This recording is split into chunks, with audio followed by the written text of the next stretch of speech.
AP రాజకీయాల్లో ప్రస్తుతం మునుపెన్నడూ చూడని రీతిలో అత్యంత కీలకమైన మలుపులు చోటు చేసుకుంటుందన్న వార్తలు రాజకీయ వర్గాల్లో పెను సంచలనాన్ని రేపుతున్నాయి. కేంద్ర హోంమంత్రి అమిత్ షా స్వయంగా వైఎస్ జగన్మోహన్ రెడ్డికి ఫోన్ చేశారన్న వార్త ఇప్పుడు రాష్ట్ర రాజకీయాలను ఒక్కసారిగా కుదిపేసింది.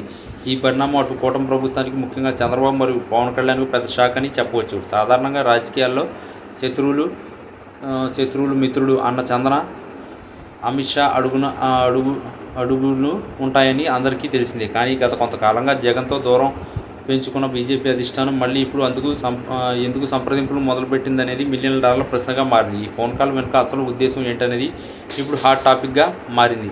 రాష్ట్రంలో ప్రస్తుతం ఉన్న రాజకీయ సమీకరణాలు గమనిస్తే కూటమి ప్రభుత్వం అధికారం చేపట్టిన తర్వాత జగన్పై అటు కేసులు, ఇటు వ్యక్తిగత దాడుల విషయంలో తీవ్ర ఒత్తిడి పెరిగింది. ఇట్లాంటి తరుణంలో ఢిల్లీ నుంచి పెద్దాయన ఫోన్ రావడం అంటే అది జగన్కు ఒక రకమైన ఊరట అని చెప్పవచ్చు. అయితే ఇది చంద్రబాబు నాయుడుకు మాత్రం అసలు మిగుడుపడిన విషయం.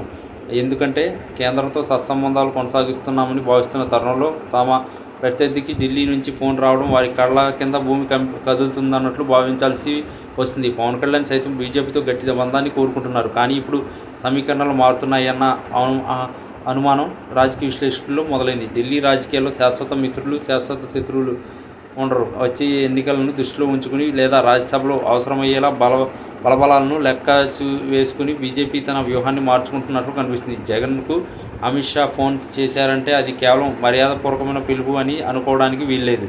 దీని వెనుక ఏదో పెద్ద వ్యూహం దాగి ఉందనేది సుస్పష్టం.